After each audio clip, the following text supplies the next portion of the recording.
Wow, what a mess.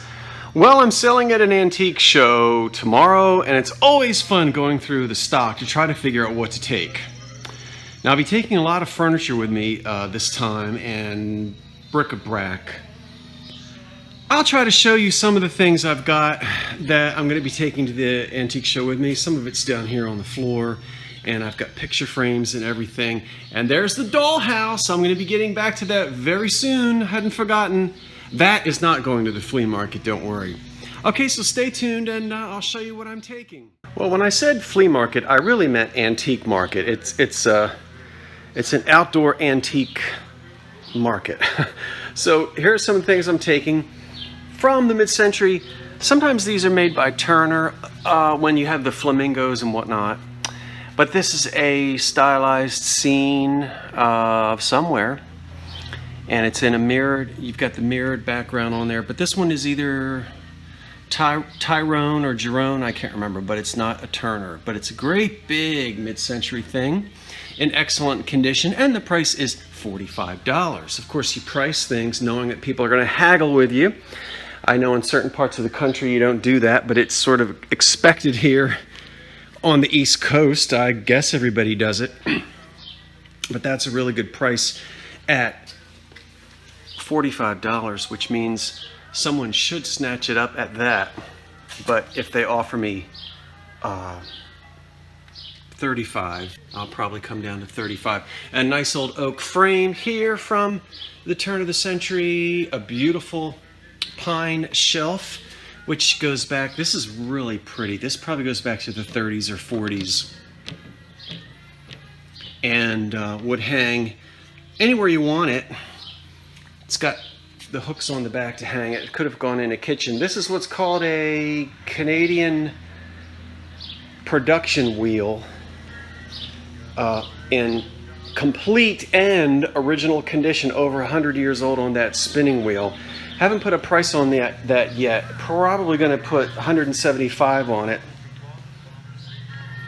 and let it go for $150. That is completely working. I've got to put that is disconnected so I can take the wheel off.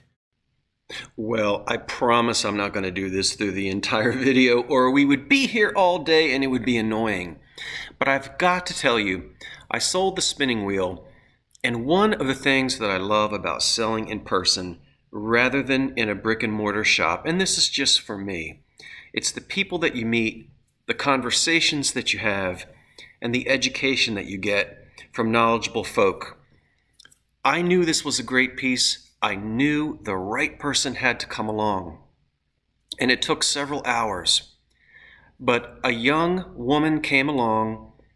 She was with her significant other and her mother, and her eyes lit up as big as saucers. We took the spinning wheel off of the table that it was on, took a look at it. She was absolutely thrilled. This young woman was about 30 years old, maybe 32, 33, and she makes her own clothing. She said, I said to her, do you know about this? She flipped out. She said, look at my skirt. She made it. Now, this is at a flea market, and she's with her boyfriend and her mother, and there she's walking around in a skirt that she made on a spinning wheel. And I said, well, tell me about it. Did I get it right? Is it a Canadian production? Yes, it is. And I had a wonderful subscriber who watches my videos who helped me out with that. And we talked about it. She was thrilled. She says it's original. There's nothing missing. It's well over 120 years old. It's in excellent condition. She couldn't have been happier. And I said, this is going home with you. Let's talk. We talked. She took that spinning wheel home with her for $150. Could I have sold it for $300? I probably could. But you know what? I made a profit. She got a good deal. She's going to use it and actually make her own clothing with it. That doesn't happen when you just sell in an antique store and you can't be there to meet the people that was priceless. Seeing her, the enjoyment that she got. I rescued it from somewhere, you know, who knows? It might have wound up as a piece of firewood or chalk painted or ripped up and, you know, put on the wall of a restaurant somewhere. So what a great day. What a great experience to meet her and her family and to sell that piece. I just wanted to share that experience with you. And now back to the garage. There's the base to a Christmas tree, or the tree itself. I don't have the base. And then over here, an old industrial outdoor light, which is going to be probably mid-40s or 50s, mid-century. And then I've got to repack those dishes. I've got some floor lamps I'm taking. Some serendipity pots and pans. There's an old hat box from John Wanamaker's store. Here's a nice mid-century painting. Abstract. Yeah. What have I got on that? What is he asking? $12! You fool! You fool! That should be much more expensive than that. I'm blowing it out, good friends. Original mid-century oil right there. Okay, I am just beginning to scratch the surface. I've got a ton more. You ain't seen nothing yet. Several of the little boxes are in the car, but I've got to get back to it. Well, I've got another huge mirror here, probably Edwardian era, with some gold paint here. And a nice, it's a very deep mirror. This is what you call a dust catcher. Yeah, that's a nice one. Nice big one. In a walnut frame. Well, I've only got $35 on that. That's a huge mirror. Well over 100 years old on that. And I think I've got some dead fruit over here. That's an original, what do you call it? Not charcoal, pastel, what is it, chalk? And anyway, I'm asking $35 on that. It has an artificially grained wooden frame, signed here by the artist. And you got to be careful with this, because if it touches the glass, the pastel chalk will come off. And this needs to be taken out. The glass needs to be cleaned. And that's the reason why they have this mat, is to separate this. But it's moved around in there, and a little bit of that chalk has come off. But that's easily, I think you're getting a glare on that. And I'm jiggling, sorry about that. My camera. Dead fruit, probably hung in somebody's dining room around 1910, something like that. But that's a pretty one as well. Ooh, this is a lot of work. I'm gonna stop and have my Wawa lunch. I have a Caesar salad with chicken from Wawa. And a diet half and half, iced tea with lemonade. So there's my salad with croutons and cheese. Where's the little fork? Oh, rats, I have to go and find myself a fork. Okay, no worries. Oh my goodness. All right, birds, back off. You hear them? Stay away. All right, I've also got, let me move my salad. Another nice picture frame in oak with beautiful gold trim. That's going to date to the turn of the century. And got $18 on that, which means someone will offer me $15. So you put a square picture in the back. You can hang it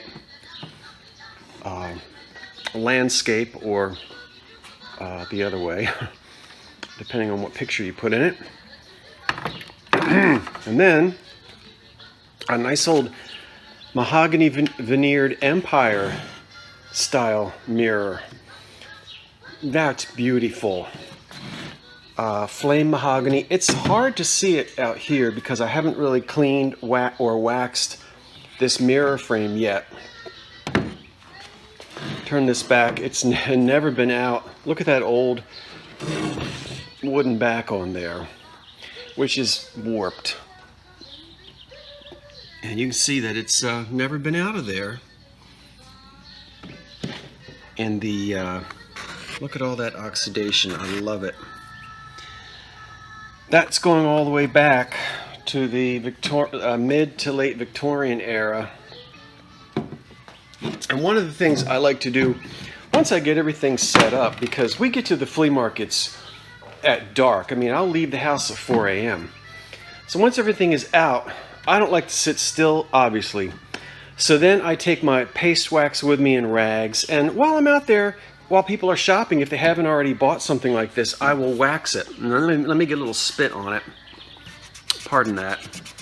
I still don't think you can. But once I get some paste, that really didn't do anything.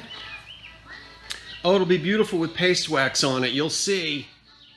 Okay, more art to show you. Boy, this is really turning into... I promise you there's going to be furniture in this truck. Yeah. All right, an oil painting of... No, that's not George Frederick Handel, although it looks like it. It looks like Handel a little bit. It is Andrew Hamilton, painted by E. Newman after... I can't... Wertmuller. W-E-R-T-M-U-L-L-E-R. Wertmuller. Wertmuller. All right. I don't know how much he's going to be.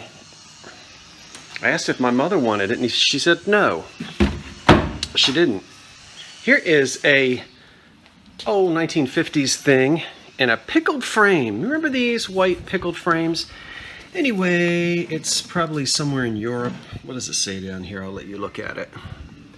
In pencil. Oh, Paris, okay. A street scene in Paris. Well, the 50s and the 60s. Some folks like decorating with that. Random infant in a wonderful old frame. Now that frame is older than that. That photograph looks very 30s, 40s, but that's an older... very nice frame. And look at this beautiful old photograph here. This would be nice in somebody's arts and crafts house. A sepia tone winter photograph seen here of a little tiny stream. I love it. It's just a small thing, and it was framed. Wait a minute. B-O-N-F-O-E-Y, Cleveland. Picture framing. All right. So these will be cheap. That's really, I'm just selling that for the frame. That's probably going to be about $5. This will probably be 12, and someone will ask me to sell it for 10. Oh, this will probably going to be about $8 or so, and I don't know what we're going to do with Mr. Hamilton back there. Ooh, it would be hot in that wig. Look at this beautiful piece of oak architectural salvage. Now this was being used by the last owner as a shelf. We can see this is how they had it attached to the wall. Let me put it over here on the floor. It's made of oak, golden oak, and stay. Okay, back up. Sometimes this could have been a lot of things. It could have been a room divider. Sometimes these were hung in between entryways, right from one parlor to the next. This is too small for that. Someone could have had it over a window, like a valance type of a thing. It was probably just a decorative shelf.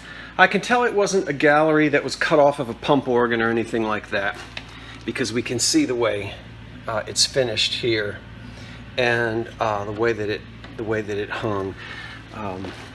Just something decorative in oak that would really be nice over a window. I know I can't really get to where you can see it very well, but yeah. So it's solid, and it almost looks like a bridge. It reminds me of a bridge. So that's what that is. Well, I know there's going to be a lot of discussion about this. So let's take a closer look. I didn't mention when I was filming in the garage, because you can't, you know, talk about everything or remember to say everything. When you turn this on the side, we can see up at the top that I'm going to put an arrow and show you right here. Look at the yellow arrow. Bam! There is a cutout to accommodate an OG molding, yes. And so this is a cornice that would hang over a window. And of course, these have been around for a long time. Here are some photographs. Sometimes they're gilded wood covered in gesso plaster. Sometimes they're, you know, just plain old antique oak, like the example that I have. And this one is going to date to around the turn of the century. We see the golden oak and a little bit of a Nouveau influence, or arts and crafts rather, with the cutouts that we see in sort of what is almost a gallery there on the top of the cornice that hangs over a window. So there was a lot of excitement about it at the antique show, a lot of discussion. I did sell it for $75, which I was very happy to do that. And the gentleman who bought it is actually going to take it home and hang it over a window where it would have been hung originally. Wow, I love it.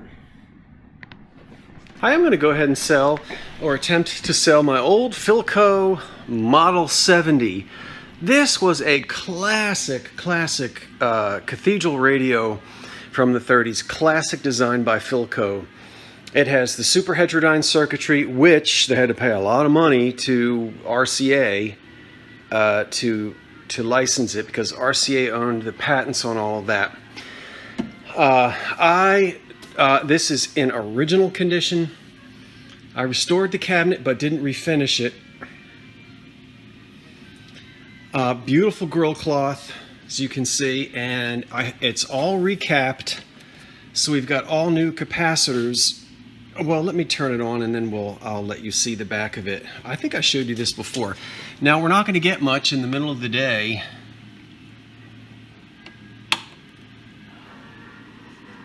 There it is. This is the antenna wire here. I'll use my body as an antenna. So I'm going to pinch this. I will not be electrocuted by that. Don't worry about that. I pinched that. We have to warm up.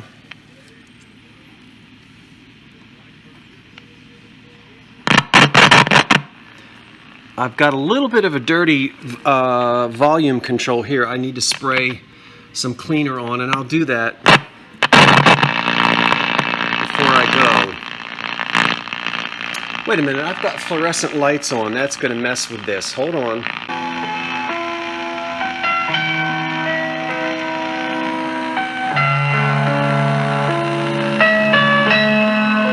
Now down here we have tone control. See that lowered the treble. Now it brought it back up again. That's the on-off.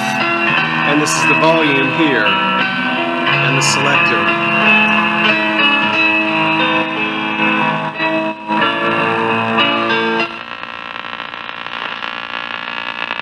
But weeks into this crisis, store shelves remain clear. The national out-of-stock average is now hovering near 7. Spent more time with another foreign leader. And I'm thinking, considering the scandals and that spread. So, and the most surprising is that at overtime. They've also. So that's the way it is. Yep, that's the way it is. We can't get Bing Crosby anymore. No Ruth Edding. have faith in God. But by the way, since we've seen... No Paul Whiteman from atop the Ambassador Roof Hotel. Again, take a long, look at that. Well, I'll shut it off. Yeah, I'll spin it around and let you look at the back. The Model 70, there was a Model 90, which was bigger than this. But anyone who has a radio collection from the 30s, you got to have that as one of your cornerstone models. It's just a classic American radio. Let's look at the back. Just your typical super het circuitry. The transformer, the receiving tube, the IF, the tuning capacitors, which we've got 3, tuning condensers, which we've got 3 here that work all in tandem, and then your tubes under here. And it's all been recapped. What you can't see is under here. All the old paper capacitors, they're no good. You got to get them out of there. That's why I tell people, stop plugging in old radios. Everybody says, does it work? Does it work? Don't plug it in. You can do damage to it. You can damage it even farther than it may already be. If you want the thing to work, get it restored. Don't plug it in. And you say, well, I plugged one in and it worked. Well, it won't work for long. The tubes are usually okay. But the condenser, the capacitor, the paper condensers, most of the ones are just junk after 80 years or so. Well, anyway, that beauty is, I'll probably put 400 on it. I might start out at 375, and I won't take less than 300 for it, but I'll go down to about 350 or so. I love that old set. This isn't too choppy or too boring. I guess if it were boring, you just tune me off, turn the channel. I just like offering different content and just to show you some of the other things that I do. Also, I'm taking a wonderful iron. Now this actually also goes back to the 20s and the 30s. And it's a bridge lamp which needs to, you know, have the socket put on it and everything. But it's an oldie. Well, you can't, sorry, the beach chairs are in the way. Okay, and then over here we have an oak Christmas tree fence or Putz Village fence. And this is wonderful. This is all made of oak. And this is old. This is going to go all the way back. The early ones are made of iron. And they look very Victorian. This one has a 1920, and it's hinged there. We've got the whole thing. And so, you know, when everyone had in those old Christmas photographs, they did all these villages and under their Christmas trees. So made of oak. I have all the pieces to that. I really don't want to part with this. I may regret it. But in my home, I don't really have the space. I hope to be in a larger place at some point in time. But I've got my dad's railroad Lionel train, and I don't really need that. This is an old one too. You see reproductions in the 1970s, but this is a hanging slag glass shade which would hang over. You saw these in kitchens over big old oak tables, that kind of thing. And this is also going to go back to 1915 to about 1925. And we can see the metalwork down here. Sometimes glass beads were attached and hung from this. So definitely not a Pizza Hut 1970s reproduction, but the real thing. Great big old slag glass shade, which you can't really appreciate unless I shine some light through it. A 1970s umbrella. And I am still packing. How about some old pipe organ pipes? These I removed from a church in Philadelphia that was going to be demolished, and they were going to bulldoze the pipe organ with it. So about 5 years ago, I spent 2 weeks removing that pipe organ, and I've been getting rid of the pieces here and there. Some have been recycled at other churches. Some of the pieces I sold on a pipe organ clearinghouse, but I've got a bunch of pipes left. Don't worry, I won't get lead poisoning. Let's try these two together. It's going to be a dissonance, I warn you. The dogs are going to start howling. Well, at least everybody will know where I am. You can clean out the fireplace with this. Just slide this thumb control right here. Put your hot cinders in there, and then take them and dump them wherever you dump them. That's old. That's got to be that's got an oak handle on it. That looks very primitive. And an oak table. Looks like a piano stool, but it's not. It's a little table, like a little Boston fern table or something like that. And it's cut quarter sawn, so that you get the what people call tiger oak. There's no tree called a tiger oak. It's just the way that the oak is cut. Quarter sawn oak gives you the tiger stripe effect. Claw and ball feet. That's glass down there. You had an old piano stool, something like that, at your grandmother's house. And then two old, what most folks call steeple clocks. When they were new, almost all of these were made in Connecticut at 1850s onward. Some of them have a domed top, and then some have this pointed top, and they were called pointed Gothic clocks. Most collectors today, they'll just refer to them as a steeple clock. And mahogany, they almost always have a veneered cabinet. And these are both Connecticut clocks, and they're both working. They've all been cleaned and oiled. This one has had some veneer repair to it, which this veneer, we can see here, that needs to be repaired, but get this one open. I don't have them fully wound because I don't like to leave them wound.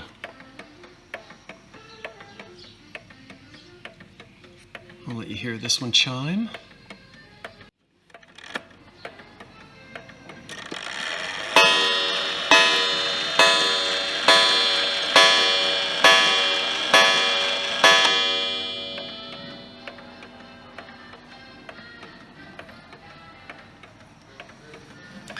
And then sometimes these are painted and sometimes not.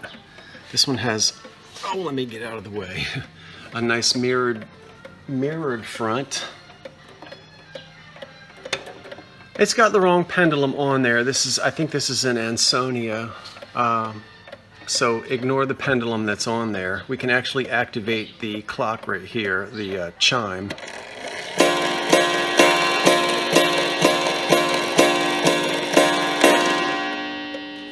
That one really goes to town.